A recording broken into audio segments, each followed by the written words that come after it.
So many of you know Josh Farley. Josh is a professor at the University of Vermont. He teaches in our Community Development and Applied Economics department. He's part of the Gund Institute, the Economics for the Anthropocene Project, the Leadership for the Ecozoic Project. Josh and I have known each other for a long time, back since our grad school days at Cornell and playing on the softball team together. And we actually started at UVM together in 2002 and are the last surviving Gund Fellows. The original two Gund Fellows, the last surviving, something like that. So Josh is going to talk to us about two faces of finance, production, and speculation. Josh, take it away. All right, and everybody can hear me fine? Sounds good. So first of all, I'd like to, I was really hoping that Mary would present essentially what she has, because I think what she talked about, the, public and private faces of finance are really important. I'm focusing on the private side of finance. And I really think that we have to break it down into finance used for production and finance used for speculation. And I think both actually undermine the goals of ecological economics when they're in the hands of the private sector. So quoting Herman Daly here, anyone who's not confused by money and finance probably hasn't thought about it very much. I think that's really important. I think Mary has thought about it, and I do think she's helps really clarify it. And like I say, I agree with everything. So I want to focus first on finance and production. So what is called industrial capitalism, it's kind of what's taught in the textbooks of how our finance sector works. So basically, banks, as Mary pointed out, they loan money to corporations. This is just representing all corporations. Corporations use that money to pay for factors of production. And then the factors of production, so all the people who are paid use that money to buy what's produced by the corporations. The corporations require a profit, so they need to be paid back the money they spent on factors of production plus a profit. And then from that, they pay back the banks the money plus interest. So, banks are actually creating over 90% of the money supply is interest-bearing debt. It's the over, I don't know the numbers in the US exactly. I've seen numbers in the UK that believe it's over 95%. I think David can probably tell us that. Big question is, where do interest and profit come from? Well, so you're paying back more money than you borrowed. So where's that come from? It can come from government expenditures. As Mary showed, governments tend to spend more than they collect in taxes. And it mostly, though, comes from continually issuing new loans and economic growth. So it's this huge driver for growth. A huge challenge, what happens if profits are less than interest payments, in which case the corporations can no longer pay back the banks, and they're either going to default on their loans or engage in asset sales. And if they engage in a lot of asset sales, that drives down asset prices dramatically, makes it very difficult to repay. So there's a big problem there. But this is just the super overview. I really want to focus on what happens when finance funds the production of essential resources. I really believe that if economics is going to get anything right, it's got to get the allocation of essential resources right. These are the ones required for human survival. There's no substitutes. So food, obviously, energy, water, and I'm showing, ecological functions that are outside of the market, but I'm just showing them as an essential resource. I'm really going to be focusing on food and energy. And so essential resources have inelastic demand, which means how much you want is not very closely related to the price. So if you've gone to countries where food is expensive or where it's cheap, we tend to eat the same. Demand's highly insensitive to price. This also means, though, that a small change in quantity can lead to a large change in price. And prices are highly unstable. So these are like oil prices. So oil is essential. You see wild fluctuations in oil prices, very common. And this is, from $25 to almost $150 a barrel. So huge amounts. Here's the FAO food price index. And again, you see just massive fluctuations in prices. So wildly unstable prices. And so when we're looking at the finance and production of essential resources in industrial capitalism, what happens is, as I said before, banks loan money, the same thing, but firms want to borrow money to invest in production when prices are high. So for example, 2008, we saw oil at $140 a barrel. We saw food prices at record highs. This leads firms to want to borrow a lot of money to invest. In the last 10 years, over $400 billion in the US energy sector has been invested.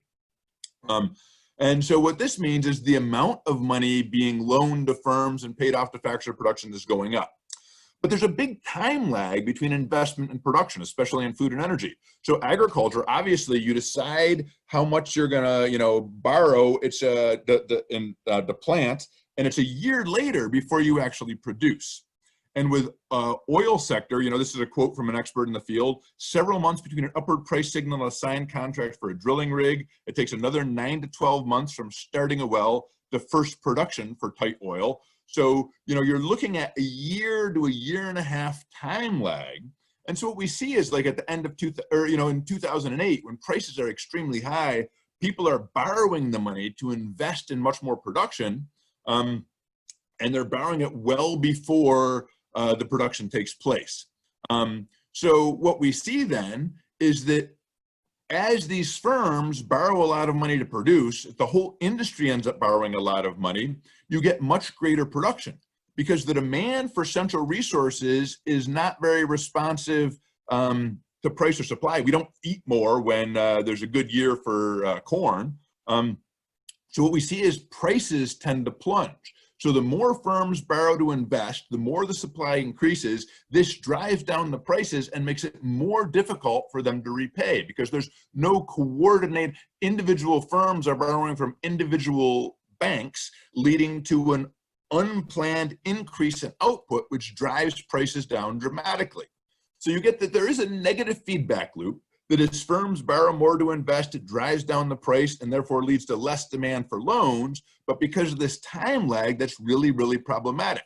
So what we see in the last 5 years, even prior to COVID, the 226 fracking, tight gasoline or tight energy producers filed for bankruptcy, $132 billion in unpaid debt. There's 200 billion more in debt coming due by 2025, with prices way too low for these firms to actually earn a profit. They were borrowing money when oil was $100 a barrel. Now they're trying to repay that debt when oil is $50 a barrel or less. So what we see is big banks pull financing. They're not financing anymore. These are, when I have it in italics, it's a headline with a citation below. So big banks are pulling financing. They're preparing to seize assets from the collapsing oil and gas industry. So what we see is a massive bankruptcies across the fossil fuel industry. It takes several years to restart production. Actually, when you close down wells, it can be very difficult to reinitiate. So what we're going to see is right now, all these bankruptcies are going to reduce the supply of oil in the near future, ensuring that when a small decrease in supply will lead to a huge increase in price, so we'll get wildly skyrocketing prices in the future. So we have this system where high prices lead to overinvestment, lead to crashing prices, which leads to bankruptcy, setting the business cycle again to trigger high prices in the future. So along with this, though, is the banks are now have huge debts to the fossil fuel industry that can't be repaid. And I'm just using the fossil fuel industry as one example because it's some of the most sensitive prices. So we get this huge set of bank failures, but because the banks create our money supply, we can't let that happen, so they will be bailed out. So we know they will take the risks again next time to lend huge amounts of money. So we have this really bad system. So what this ends up being is a massive subsidy for oil production. When we lower interest rates in response to financial crises, we see real productive sectors borrow huge amounts of money for production, and they then have the resources to pump out finite amounts of resources. They're essentially pulling resources forward from the future. And we're getting, right now, oil prices are incredibly low at a time of global climate change, of resource where we need these oil for future generations, perhaps, or to prevent climate change. We're just pulling it out of the ground so fast that we're subsidizing it. We're paying producers to essentially extract. The financial sector is doing that. And so the point here is that available credit for production largely determines the supply of resources. It determines the rate at which we are reducing our planet's finite resource base.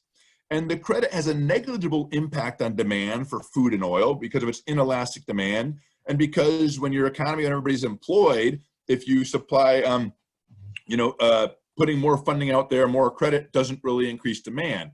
So the point is that credit determines the supply of resources, and low interest rates lead us to extract resources way too fast at a time when they should be conserved.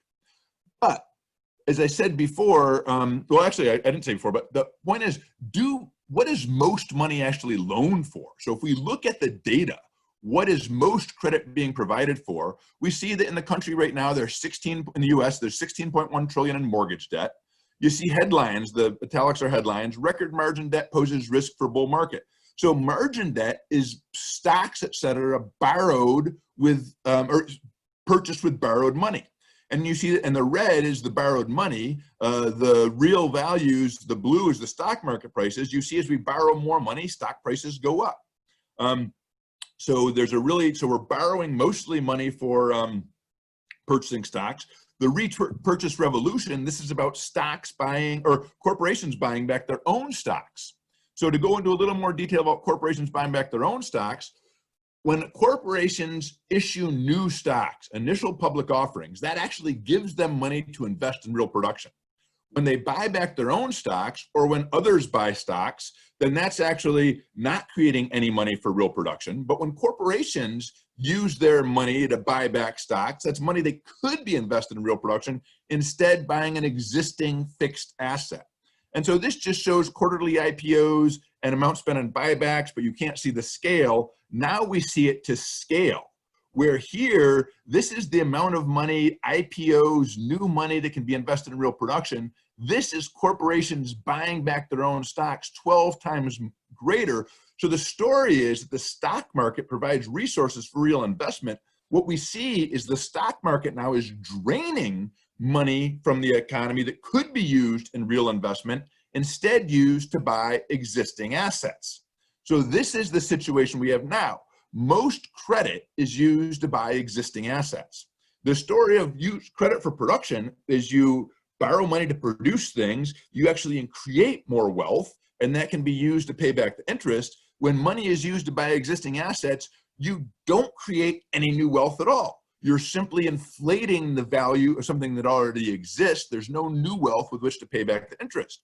So what we have in financial speculation, financial capitalism, is banks lend money to speculators who use it to buy assets, which the goal of that asset is to sell it to another speculator with money that speculator borrows, and pays the first speculator with profits. The speculator pays the bank with interest, and that second speculator is only buying that stock to sell it to a third speculator at a higher value. So we see the system of banks keep generating interest off of all of these loans. There's no new wealth being produced by the economy. It's a positive feedback loop that the more the demand for, mainstream economics say as price goes up, demand goes down. But as prices increase for speculation, demand goes up. And as demand goes up, that drives up prices further. So we get a positive feedback loop. And we see headlines like this: despite drop in commodity prices, farmland values rise. It's not the productive capacity of the land that matters or of the asset. It's the ability to sell it to somebody later at a higher price that matters. You see headlines like welcome to the everything boom, or maybe the everything bubble, as cheap credit with very low interest, very abundant, has driven up prices of all assets, not real production, but assets. So credit determines the demand and price for existing assets. We're talking about things like land and stocks with largely fixed supply. So price is determined by demand because supply is fixed, meaning the availability of credit determines the price in this positive feedback loop. And this can actually feed into commodity speculation, futures markets, where borrowed money can drive up the prices of futures markets, which drive up the price of oil and food, which drive up the demand for real production. So we see a tie between the speculative economy and the productive economy, but in a very distorted way. So if we speculate up the prices of oil, leading to a huge investment in oil production, then the speculators are going to say, wow, supply is about to increase. We will stop buying the futures, or we'll forecast the prices falling. So demand drops as supply increases and prices plunge. So we get these horrible ups and down swings, a wildly unstable pro-cyclical economy. And inevitably, we get the situation where There's no biophysical limit to the value of fixed assets, but there's a psychological limit. Is the prices of assets are bid higher and higher and higher. People realize that can't continue indefinitely. And therefore, you get to the point where the speculator can't sell the asset. A bubble busts, and now these speculators can't sell the asset. They need they got to try to pay off their debt. They'll sell the assets as quickly as possible, which will drive down prices. They'll sell them at lower prices than the money they owe. These panic sales, the more sales, the lower prices go. A lot of lenders or a lot of borrowers default. Banks will seize the collateral. Banks stop issuing new money. Again, this threatens the financial sector. When you have huge amounts of leveraged buyouts of the stock market and the stock market price collapses, that's a huge amount of debt that can't be repaid to the banks. The banks are going to go under, except the Fed steps in and says, we will guarantee enough money around to do this. We'll buy assets to make sure this doesn't happen.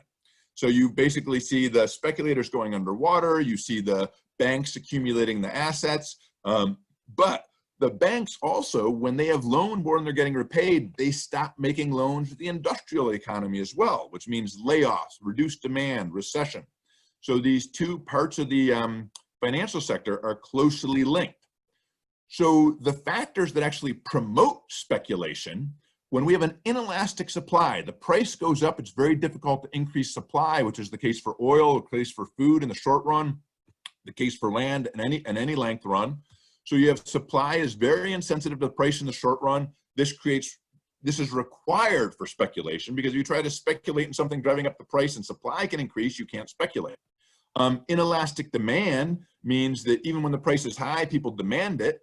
Large pools of capital seeking higher returns or huge inequality, and low taxes. Those people with large pools of capital basically bribe politicians to lower taxes, allowing them to keep more. And all of these factors are converging on our planet today.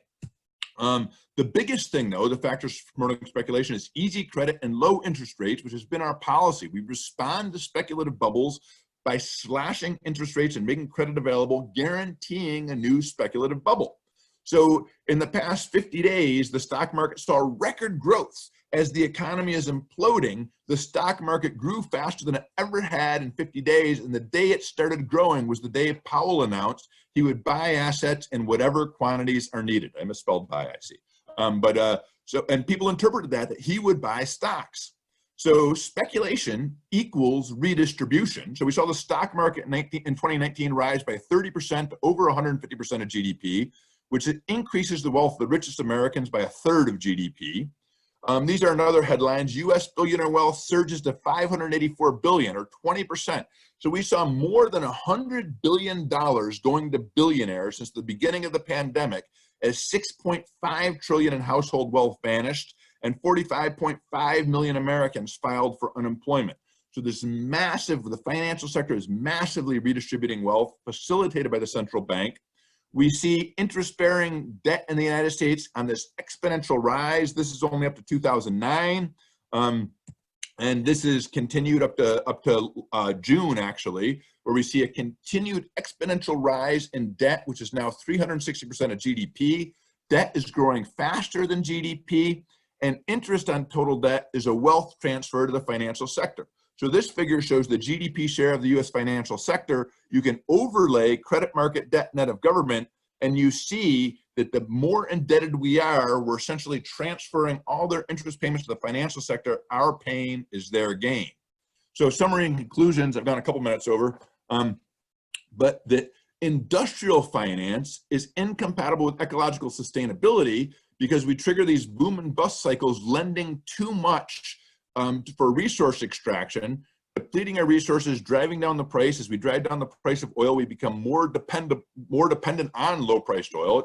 It's cheap, we use it for everything. So the financial sector is determining the price of oil. There's no coordination, so tons of banks lend to tons of firms, leading to these boom and bust cycles. All the ecological costs are ignored. Speculative finance is incompatible with just distribution.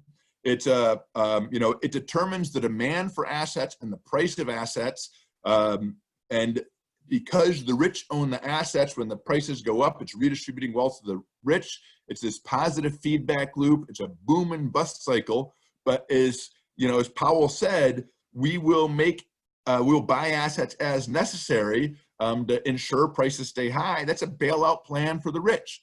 50% of stocks in the US are owned by 1% of the population.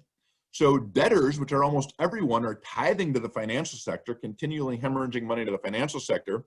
And so in conclusion, and I would like to go way more in depth on this, but there's no time, that really money and finance have to be public utilities. We have to coordinate how much money to lend to the private sector for real production.